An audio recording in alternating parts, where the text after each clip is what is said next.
Everyone, welcome back to my channel. स्वागत है आप सभी का एक बार फिर से मेरे इस नए व्लॉग में। मेरी आवाज़ थोड़ी सी आपको चेंज लग रही होगी, प्लीज़ अवॉइड करिएगा क्योंकि ना कुछ दिनों से तो इस तबीयत ठीक नहीं है, वही मौसम चेंज की वजह से। बस तो लास्ट 3-4 दिनों से तो बिल्कुल आवाज़ ही नहीं निकल रही थी गले से। बट हाँ, आज बहुत हद तक ठीक है और बोल भी पा रही हूँ। अदरवाइज़ ना इतना ज़्यादा पेन था गले में और आवाज़ तो बिल्कुल निकल ही नहीं रही थी, गला बिल्कुल ख़राब हो चुका था। तो फीवर भी था, बट अभी ठीक सॉरी बात कर रही हूँ ना तो थोड़ी सी खांसी हो जा रही है। तो अभी बहुत हद तक ठीक है आज। तो सोचा तो आज व्लॉग शूट किया जाए। और पिछले कुछ दिनों से ना मैं व्लॉग नहीं बना रही थी, बहुत गैप हो गया है बीच में, सॉरी फॉर दैट। क्योंकि ना कभी कभी होता है ना, मूड नहीं करता है तो रेस्ट लेने का मन था, बस ऐसे ही इच्छा नहीं हो रही थी। और बहुत सारे कुछ काम भी चल रहे थे तो ध्यान उधर भी था, एंगेज था माइंड, इसलिए मैं व्लॉग नहीं बनाई। और फिर बीच में बेटों की भी तबीयत थोड़ी सी ख़राब थी, मतलब जस्ट ऐसे ही मौसम चेंज की वजह से उसको भी सर्दी खांसी हो गया था। ठीक है, सो फीवर वगैरह तो नहीं आया, बस खांसी थी। तो नाइट में ना वो बहुत ज़्यादा खांसती थी तो हम लोग भी उठ जाते थे, उसको तकलीफ़ होती थी। तो और भी वो भी ठीक है। और उसके बाद तो फिर मेरी तबीयत देखें आप ख़राब हो गई थी। यहाँ बेटू सो रही है, देखिए कितनी अच्छी धूप आई है। अभी लास्ट 3-4 दिनों से तो धूप ही नहीं थी, बिल्कुल भी धूप नहीं थी। मतलब वेदर इतना ज़्यादा चेंज हो रहा है ना, कभी धूप कभी बारिश। कल भी और परसों भी रात में ना थोड़ी थोड़ी बारिश हुई है यहाँ पर, मतलब दुर्ग भिलाई में, रायपुर में भी हुई है शायद बारिश थोड़ी बहुत। तो थोड़ी बहुत बारिश होती है, फिर मौसम चेंज हो जाता है ना, तो इसी में बहुत ज़्यादा तबीयत ख़राब हो रही है, इन्फेक्शंस हो रहे हैं क्योंकि इतना सडनली मौसम चेंज हो जाता है। देखिए कल नाइट में भी बारिश हुई थी और आज इतनी तेज़ धूप हो गई है। बट हाँ, आज अच्छा लग रहा है। मॉर्निंग में उठ के देखिए ना, जैसे ही इतनी अच्छी धूप है तो थोड़ा सा ठीक लग रहा है, बट फिर वही गर्मी स्टार्ट हो जाएगी। तो ना सो रही है, देखिए बिटू ना सो रही है तो बेड पूरा मैसी पड़ा हुआ है। प्लीज़ आप लोग इग्नोर करिएगा क्योंकि वो सोई है तो मैंने अभी क्लीन नहीं किया। जब वो उठेगी तो अच्छे से क्लीन भी कर दूँगी, तब तक बाकी का काम कंप्लीट कर लेती हूँ। इधर का भी सारा क्लीन करना है मुझे। तो सबसे पहले तो किचन में चलते हैं और ब्रेकफास्ट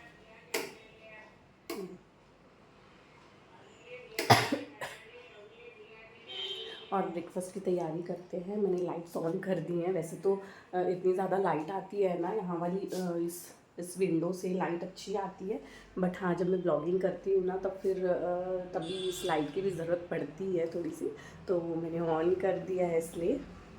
और अदरवाइज़ मैं ऑन नहीं करती तो भी चलता है कि सफिशेंट लाइट आता है इस घर पे। बहुत अच्छा है कि सफिशेंट लाइट आता है, दिन भर ना लाइट की ज़रूरत नहीं पड़ती, सिर्फ नाइट में ही ज़रूरत पड़ती है। तो चलिए देरी नहीं करते हैं, बेटू जब तक सोई है ना हम कुछ तो काम कंप्लीट कर लेते हैं। उसका ब्रेकफास्ट भी मैं रेडी कर दूँगी ताकि उठेगी ना तो उसको खिलाऊँगी मैं।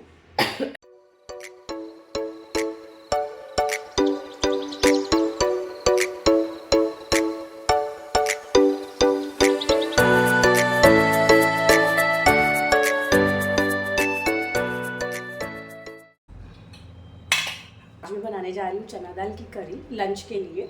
चना दाल को दही के साथ बनाऊंगी मैं, तो चलिए आपको दिखाती हूँ मैं इसमें क्या क्या डालूँगी और कैसे बनाऊँगी प्रोसेस। तो चॉपिंग मैंने करके रख ली है और रात को ना थोड़े से चना दाल ना भिगो कर रख दिए थे। उसे वॉश करके ना कुकर में डालकर बॉईल कर लूँगी, जस्ट 1 विसल के लिए। 1 सीटी ही लगाऊंगी, ज़्यादा नहीं, ताकि वो कुक भी हो जाए और खड़ा भी रहे। मैश ना, हमको मैश नहीं करना है उसको। तो यहाँ पर मैंने कुकर ले लिया है और उसमें रात को भिगोकर जो मैंने चना दाल रखे थे ना, उसे अच्छी तरह से वॉश कर लिया है। 2 से 3 बार अब उसे डाल दूँगी। साथ ही उसमें मैं प्याज और टमाटर को भी डाल दूँगी जो मैंने काट कर रखे थे। और फिर डालूँगी आधा चम्मच के करीब हल्दी पाउडर, और साथ ही डालूँगी 1.5 चम्मच के करीब धनिया पाउडर, और उसमें थोड़ा सा नमक ऐड करूँगी और मिर्ची पाउडर भी डालूँगी थोड़ा सा। आप ज़्यादा भी ऐड कर सकते हैं, मैं बेटू के कारण थोड़ा कम ही डाल रही हूँ। और फिर उसमें अच्छे से पानी ऐड करके, ताकि जले ना, उसे लिड लगाकर कवर कर देंगे और उसे विसल लगा देंगे। फिर कुक कर लेंगे। बॉईल करने रख दूँगी, फिर हम इसमें तड़का देंगे बाद में। चलिए ये तो हो गया और बाकी का काम करते हैं। तो मेरे और बेटू के ब्रेकफास्ट के लिए ना मैश पोहा बनाऊंगी, तो उसके लिए मैंने चॉपिंग कटिंग करके रख ली है, प्याज और आलू, और ज़्यादा कुछ नहीं दूँगी। हरी मिर्च एक का छोटा सा दूँगी क्योंकि बेटू को ना ज़्यादा तीखा नहीं देती, इसलिए मैंने इसमें भी लाल मिर्च पाउडर थोड़ा सा डाला है। जब तड़का देने जाऊँगी तब मैं हरी मिर्च डालूँगी तो ऑलमोस्ट बैलेंस हो जाएगा। खा लेती है वैसे वो, बट एकदम ज़्यादा तीखा तो नहीं खा पाती है, इसलिए। और जब तड़का देंगे तभी उसमें दही भी ऐड करेंगे, और साथ में बनाऊँगी भिंडी आलू की सब्ज़ी भी। तो भिंडी भी मैं अभी चॉप करूँगी। मैं आटा गूँध ही रही थी कि बेटू उठ गई सो के, तो उसे आधे में छोड़ कर यूँ ही मुझे भागना पड़ा। ठीक है, थोड़ा बहुत हो गया है। अभी 10-15 मिनट के लिए वो रेस्ट पे रहेगा ना, तो आटा सॉफ्ट हो जाएगा और अच्छे से। हेलो कर दो, हाय कर दो, हाय, टाटा, बाय बाय। और बेटू जस्ट उठी, रोने लगी थी। किसी को नहीं देखी ना रूम में, अकेले बेड में अकेले है तो रोने लगी। वो मेरा बेटा ना, बेटा आपके बारे में नहीं बोल रही हूँ सोनू। ऐसे भी उसके उठने का टाइम भी हो गया था, नींद कंप्लीट हो गई है उसकी। यही होता है, घर में अकेले रहो और छोटा बेबी हो ना, सब काम छोड़ के, अगर आप कितना भी इम्पोर्टेंट काम कर रहे हो, वो रोने से तो आपको सब छोड़ के भागना ही पड़ेगा।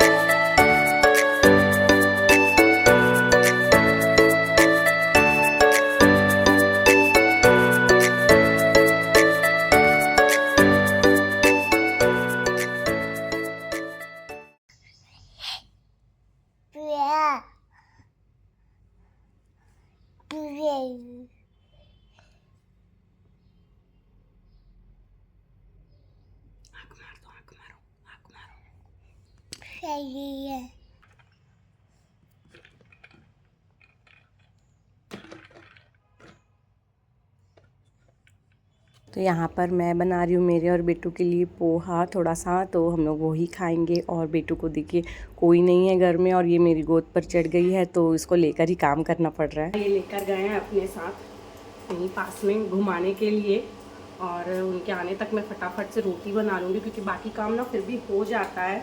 आप कटिंग चॉपिंग वगैरह कर लो ना, तो मतलब सब्ज़ी ना एक हाथ में उसको लेकर बन जाता है, पर रोटी तो नहीं बन पाता। इसलिए मैं उनका वेट कर रही थी, जब वो आए ना तो उसको मैं भी लेके जाऊँ, इसको भी थोड़ा सा घूम कर भी आ जाएगी और मेरा इधर काम भी हो जाएगा।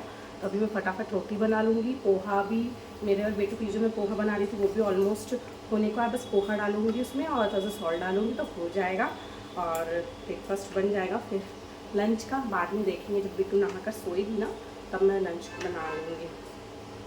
अभी जितना होता है फिलहाल लोग के आते तक मैं उतना करती हूँ, तो जल्दी जल्दी सबसे पहले रोटी बनाऊंगी।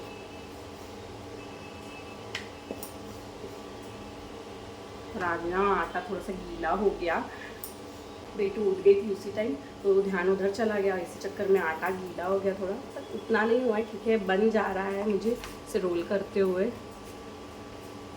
तो कभी कभी हो जाता है ना ऐसे मिस्टेक, डेली तो नहीं होता, बट ध्यान कभी इधर उधर हो ना, ज़्यादा काम में कंसंट्रेशन ना हो तो हो जाता है।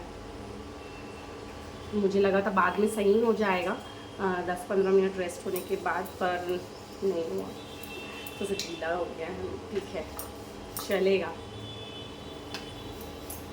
तो हम लोग के लिए तो पोहा बन रहा है, पर हस्बैंड तो वो खाएंगे नहीं, उनको पसंद नहीं है, तो मैं उनके लिए रोटी बना दे रही हूँ।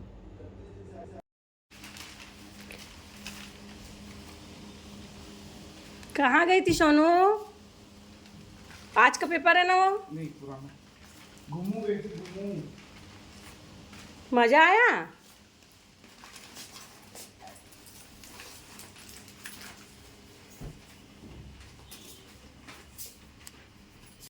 तो बेटू का ब्रेकफास्ट हो गया है और हस्बैंड ब्रेकफास्ट करके चले गए, ऑफिस के लिए निकल गए हैं। तो उनको मैंने सोचा था ना कि सब्ज़ी और रोटी दूंगी आज ब्रेकफास्ट में, बट सब्ज़ी तो बन नहीं पाया, बहुत हड़बड़ी हो गई थी, बेटू उठ गई थी ना तो इसलिए बन नहीं पाया। तो मैंने चाय के साथ उनको दे दिया रोटी, तो वो ही खा कर चले गए। ठीक है, कभी कभी एडजस्ट करना पड़ता है, हर वक्त तो पॉसिबल नहीं हो पाता है। तो बस मैं भी अभी अपना नाश्ता कर लूँगी पोहा, और उसके साथ थोड़ा सा चाय पी लूँगी, क्योंकि और बाकी टाइम में ना चाय देखना उतना अच्छा नहीं लगता है, मतलब मुझे उतना अच्छा नहीं लगता है। बट जब आपका गला ख़राब हो ना, तो फिर मस्त गर्मा गर्म चाय में जाए, भले वो मिल्क टी हो, चाहे वो मिल्क टी हो या फिर ब्लैक टी हो, दोनों ही अच्छा लगता है। तो उनके लिए बनाई थी ना, तो उसमें थोड़ा सा बच गया, तो वो मैंने अपने लिए रखे। तो बस अभी मैं चाय और पोहा खा लूँगी ब्रेकफास्ट में, फिर देखते हैं आगे का काम। और बेटू ना तब तक अपना कार्टून देख रही है। ये चना दाल की कड़ी कैसे बनाती है उसकी रेसिपी मैं शेयर कर देती हूँ। तो यहाँ पर कढ़ाई में मैंने ऑयल गरम कर लिया, और फिर उसमें ज़ीरा और अजवाइन का तड़का दे डाला, हरी मिर्च, साथ में ही मैंने ये बैगन को भी डाल दिए थे। तो इसे अच्छी तरह से फ्राई कर लिया, और ये फ्राई हो जाने के बाद ना, जो उबाल कर रखा हुआ था मैंने चना दाल और प्याज और टमाटर को एक साथ में, उसे डाल दूँगी और ढक दूँगी, और साथ ही डाल दूँगी थोड़ा सा पानी। इसमें पानी में फिर मैं डालूँगी खट्टा दही। ये खट्टा दही है जिसे मैंने अच्छे से फेंट लिया था, और उसके बाद ही मैं डालूँगी, और इसे अच्छी तरह से मिक्स कर दूँगी, और थोड़ा सा सॉल्ट भी डाल दूँगी इसमें। यहाँ पे हम सॉल्ट एडजस्ट कर लेंगे अपने टेस्ट के अकॉर्डिंग, और फिर इसे अच्छे से ना बॉईल करना है। अब इसमें कुछ भी ऐड नहीं करना है, अच्छे से बॉईल करना है 10 मिनट्स तक, जब तक कि दही का कच्चापन निकल जाए और ये अच्छे से कुक हो जाए और थोड़ा सा गाढ़ा होकर मिक्स हो जाए। तो इतना इसे कुक करना है। तो ये कड़ी बहुत टेस्टी लगती है, आप लोग ज़रूर ट्राई कीजिएगा। तो एक साइड में मैंने दाल को कड़ी के लिए मैंने चढ़ा दिया है, और यहाँ पर ना मैं एक साइड भिंडी भी बना लूँगी जल्दी जल्दी से, क्योंकि टाइम नहीं है, फिर मेड भी आ जाएगी। और बेटू को देखूँ ना, गोदी में चढ़ गई है वापस से, तो इसको लेके काम करो ना तो थोड़ा सा लेट टाइम लगता है। मतलब अकेले करो तो फटाफट से हो जाता है, पर इसको लेके करो ना तो थोड़ा सा टाइम। और ये उतर नहीं रही है, आकर चढ़ी, अभी उतारूंगी ना तो तुरंत रोना शुरू कर देगी। इसको गोद में रहना है। कैसा देख रही है, आपका नाम क्यों करी मम्मा? नहीं नहीं, वो सब नहीं लगता है, वो सब आपको नहीं चाहिए, वो सब गंदी चीज़ें हैं, वो सब नहीं लेते हैं, गंदी चीज़ें हैं।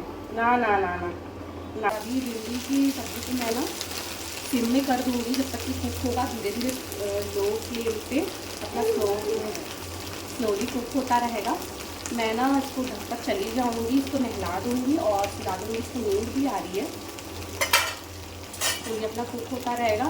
फटाक से इसको नहला के ले आऊँगी, और सब्ज़ी भी होती रहेगी यहाँ पर। मैंने ना कुकिंग को स्टॉप कर दिया था बीच में, और फिर मैं भी नहाने चली गई थी, क्योंकि फिर बेटू कब उठ जाएगी उसका कुछ ठिकाना नहीं है, इसीलिए। तो मैं भी नहा कर आई, फिर वापस मैंने कुकिंग किया, और मेड भी आकर ना चली गई है, तो सारा काम ऑलमोस्ट फिनिश हो गया। तो इस तरह से मैनेज करना पड़ता है बच्चे रहने से घर में। और अक्षु को तो अभी 14 मंथ्स कंप्लीट भी हो गए हैं। अब धीरे धीरे ना वो चीज़ें समझती भी है कभी कभी, मतलब कुछ छोटी छोटी चीज़ें, जैसे कि अगर वो उसको कोई चीज़ चाहिए ना, और वो रोने लगती कि चाहिए चाहिए चाहिए, तो मैं अगर उसे बोलूँगी ना चुपचाप बैठो, आपको मम्मा देगी, मम्मा देगी देगी, तो वो बैठती है चुपचाप। 2 मिनट वो वेट करती है एटलीस्ट, कि हाँ मम्मा देगी, बोल रही है मतलब देगी, इतना वो समझती है अभी। तो मैं भी धीरे धीरे और चीज़ें समझने लगेगी, कि जब मैं घर के काम करूँगी या अपना और कुछ काम करूँगी, तो वो देखेगी ना, तो शायद ऑब्ज़र्व करेगी और समझेगी कि हाँ मम्मा बिज़ी है, काम कर रही है, बहुत ज़रूरी काम है, तो मैं अपना मतलब खेलूँ या टीवी देखूँ। तो ठीक है, बस उस दिन का वेट है कि वो जब समझने लगेगी। वैसे वो टचवुड बहुत समझदार है, समझती है, छोटी है, बट फिर भी उसको कोई चीज़ बोलती हूँ ना कि जाकर ये लेके आओ, जाओ अपना बॉटल लेके आओ, वाटर बॉटल लेके आओ, तो वो लेकर आती है। या उसको एकदम से पिलाना नहीं पड़ता है। अभी मैं बोलूँगी ना जाओ बेटा अपना पानी पी लो, जाओ पानी पियो, वो जहाँ भी उसका बॉटल रखा रहता है ना, वो जाती है और लेकर अपना पिएगी, और बताने भी आती है। बोलने तो आता नहीं है, तो आती है ऐसे दिखाते हुए कि हाँ मैं पी रही हूँ। और कोई भी चीज़ होती है, जाओ ये डैडी को दे के आ जाओ, आपका नहीं है। इन केस वो मोबाइल लेकर घूमती है अपने डैडी का ना, तो मैं बोली आपका नहीं है ना, जाओ डैडी को देकर आ जाओ, डैडी का है, डैडी को दे कर आओ। तो वो जाती है, तुरंत लेकर आती है। तो ये छोटी छोटी जो चीज़ें हैं ना, वो समझती है अभी, और धीरे धीरे और भी चीज़ें समझने लगेगी, तो फिर सब कुछ ठीक हो जाएगा।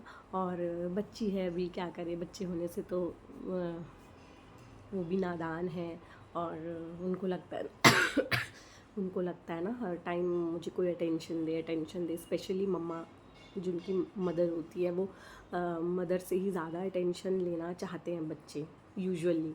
और अगर न्यूक्लियर फैमिली है, जॉइंट फैमिली में, तो फिर भी दादा दादी और अगर चाचा चाची हैं तो फिर भी बचपन से उनके साथ रहते तो मैनेज हो जाता है। बट न्यूक्लियर फैमिली में ना यूजुअली एकदम मम्मा सारा दिन, मम्मा जैसे ये सारा दिन सारी रात मेरे साथ रहती है, ऑलमोस्ट 24 आवर्स मेरे साथ रहती है।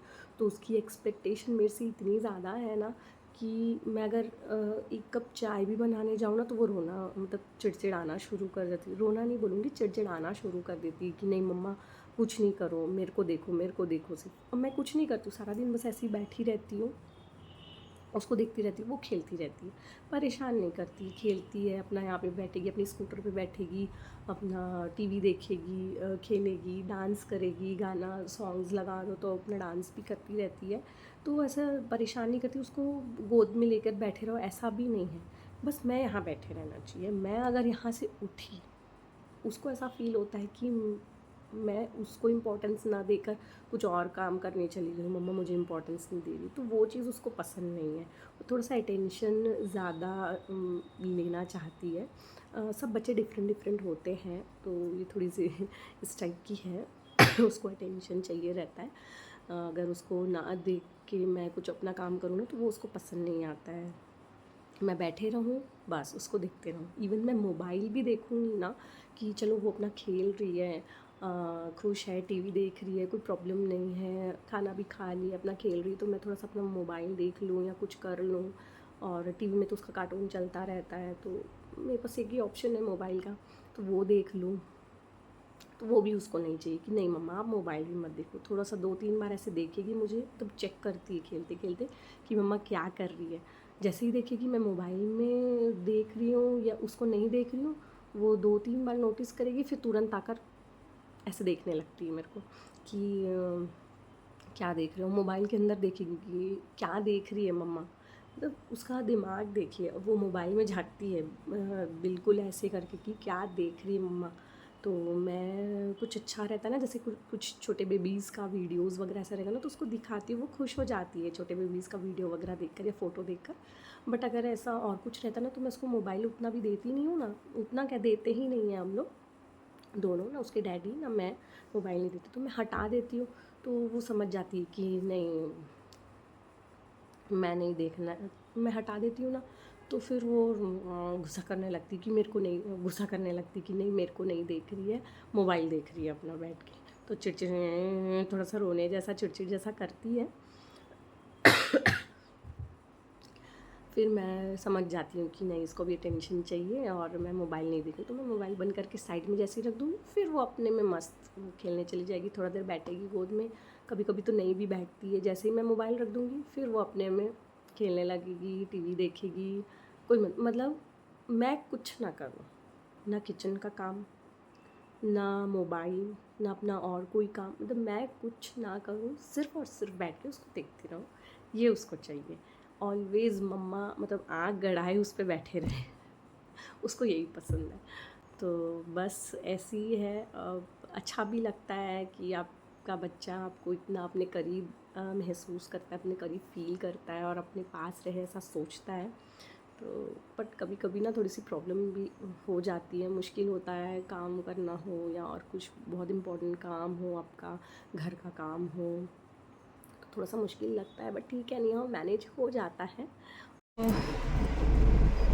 लंच हो गया है हम लोग का और पेटू को ना घूमने का इतना मन कर रहा है, वो तो बस जैसे दरवाज़ा खुला बाहर भाग गई, घूमने जाना है करके। तो अभी हम लोग निकले हैं और इनको थोड़ा कुछ काम है तो हम लोग को भी चलने बोले, तो बस हम लोग भी जा रहे हैं, थोड़ा सा घूम लेते हैं, बेटू को मन भी है, ज़्यादा टाइम भी नहीं लगेगा। हम लोग को कुछ खास काम नहीं है, बस गाड़ी में ही बैठे रहना है, बेटू थोड़ा सा घूम ले, इसलिए मैंने उसका ड्रेस चेंज नहीं किया, ऐसे ही उठा कर ले आई उसको कि कहीं तो उतरना नहीं है, हमको कुछ काम भी नहीं है, तो ज़्यादा टाइम भी नहीं लगेगा, तुरंत ही आना है, तो फिर और क्या चेंज करूं। और शाम को भी कुछ प्लानिंग है, तो वहाँ भी जाना है, बताऊंगी आपको कहाँ जा रहे हैं। और थोड़ा जल्दी भी आएंगे।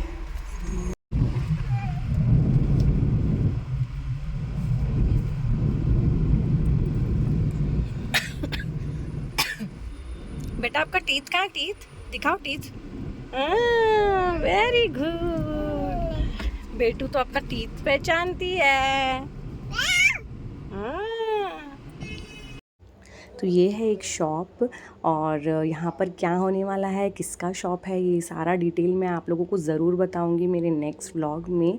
तो फ़िलहाल मैं आपको दिखा देती हूँ, क्योंकि मैं भी खुद देखने आई थी तो सोचा आप लोगों को भी दिखा दूँ, शेयर कर दूं आप लोगों से। तो यहाँ पर अभी काम चल रहा है वैसे। ये सारा चीज़ डेस्क वगैरह बनाए हैं, शेल्फ़ लगाए हैं, और अभी भी क्लीनिंग नहीं हुई है, देख सकते हैं आप लोग, डस्ट दिख रहा है बहुत ज़्यादा। तो सारा कुछ बनेगा और फिर उसका क्लीनिंग भी होगा। और ये है लोकेशन जस्ट ESIC हॉस्पिटल के सामने का। शाम को आने के बाद मैंने बेटू को सुला दिया था, वो थोड़ा सोई, मैं भी थोड़ा सा रेस्ट कर ली। और फिर ना अभी हम लोग को जाना है एक पार्टी में, रिसेप्शन पार्टी है शादी का।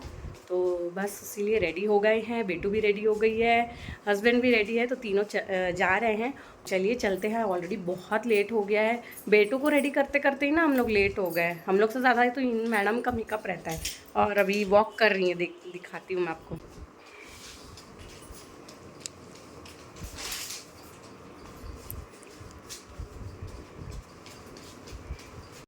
एक्चुअली शूज़ पहनी है ना, तो उसको इतना अच्छा लग रहा है चलने में, रह रह के चल रही है बस, इधर से उधर उधर से इधर।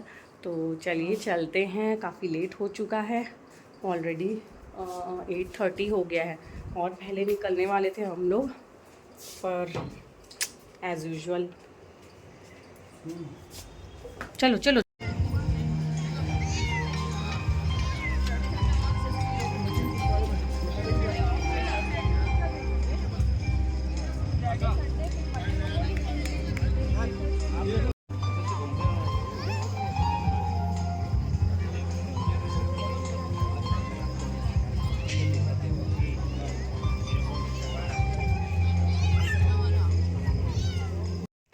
बहुत थकान हो गई है, जस्ट अभी पहुँचे घर, रात के 11 बज गए थे पहुँचते। और वहाँ पे ना मैं ज़्यादा कुछ शूट नहीं कर पाई, क्योंकि बेटू को संभालने में ही ना हमारी हालत ख़राब हो गई थी। अभी वो चलना सीख गई, बस जाने के बाद से आने तक बस वो कंटिन्यूसली चले जा रही थी, इधर उधर, कभी उधर कभी इधर कभी उधर, उसके ही पीछे भाग रहे थे। एक बार वो खाए, फिर मैं जब तक बेटू के पीछे पीछे घूम रही थी, और फिर मैं खाई तो वो पीछे पीछे घूम रहे थे। एक्चुअली बहुत ज़्यादा ना खांसी हो रही है, गला एकदम ठीक नहीं लग रहा है, तो ज़्यादा बात तो नहीं कर पा रही हूँ। और अब आने के बाद भी मस्ती कर रही है, एनर्जी अभी भी बाकी है, बिल्कुल भी थकी नहीं है। हम लोग थक गए दोनों, बट ये नहीं थकी है। तो आज का व्लॉग मैं यहीं पर एंड करूँगी, मिलूँगी आपको कल के नए और इंटरेस्टिंग व्लॉग में, और कल शेयर करूँगी आपसे बहुत कुछ डिटेल में, जो आज मैंने नहीं शेयर कर पाई हूँ, क्योंकि टाइम भी नहीं मिला फ्रेंड्स, और अभी ना हालत ऐसी नहीं है कि मैं कुछ बोल पाऊँ या आप लोगों को बता पाऊँ। तो प्लीज़ नेक्स्ट व्लॉग में आप लोग ज़रूर देखिएगा, मैं सब शेयर करूँगी। आज के लिए माफ़ी चाहती हूँ। तो आज का व्लॉग मैं यहीं पर एंड करती हूँ, मिलूँगी कल के नए और इंटरेस्टिंग व्लॉग में। तब तक के लिए बाय बाय, गुड नाइट।